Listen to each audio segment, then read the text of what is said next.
जय हिंद दोस्तों, वंदे मातरम। अक्सर हमने वेब सीरीज़ में देखा है कि इस तरीके से उसमें चुनावी माहौल बताया जाता है कि अगर किसी बाहुबली के पक्ष में चुनाव की सरकार बनती है तो उसके मज़े ही मज़े होते हैं, लेकिन अगर उस बाहुबली की ने जिसको सपोर्ट किया होता है उसके अगेंस्ट ही सरकार बन जाती है तो फिर उसके मतलब क्या ही बताएं, उसके बिल्कुल दिन ही लग जाते हैं।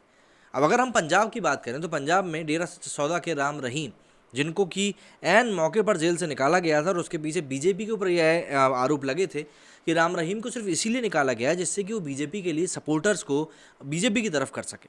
सीधी सीधी सी बात ये थी। कई सारे पॉलिटिकल पार्टीज़ ने इसके ऊपर कई सारे आरोप भी मढ़े थे बीजेपी के ऊपर, लेकिन किसी ने कुछ भी कहा नहीं था। लेकिन अब जबकि पंजाब में आम आदमी पार्टी की सरकार बन चुकी है तो राम रहीम के लिए यहाँ पर मुश्किलें बढ़ती हुई दिखाई दे रही हैं।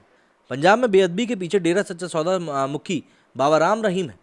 पंजाब में आम आदमी पार्टी की सरकार बनने के बाद पुलिस ने राम रहीम को 2 और केस में मुख्य आरोपी के तौर पर नामजद किया है। इनमें विवादित पोस्टर लगाने और श्री गुरु ग्रंथ साहिब के पावन अंग मिलने का मामला शामिल है।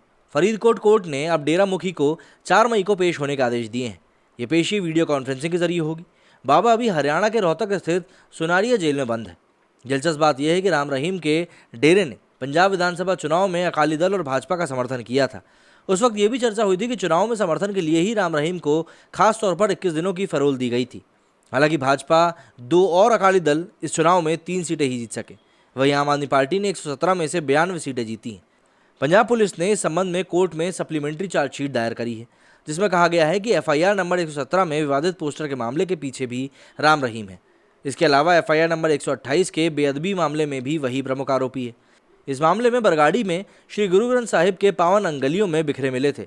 श्री गुरु ग्रंथ साहिब का पावन स्वरूप चोरी होने की FIR नंबर 63 में पुलिस बाबा को पहले ही नामजद कर चुकी है।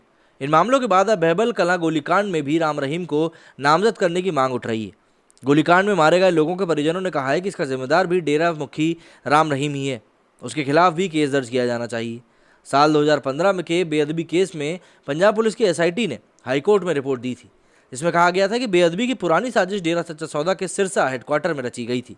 IGSPS परमार वाली SIT ने हाईकोर्ट में 65 पन्नों की स्टेट्स रिपोर्ट जमा करी थी। राम रहीम से SIT ने सुनरिया जेल जाकर 114 सवाल पूछे थे। बाबा ने जवाब दिए, लेकिन बेअदबी से जुड़े हर सवाल से उन्होंने पल्ला झाड़ लिया। तो यहाँ पर देखने वाली बात यह है कि जब चुनाव के नतीजे आपके फेवर में नहीं आते हैं तो किस तरीके से आपके पुराने पाप निकल कर एकदम से सामने आ जाते हैं।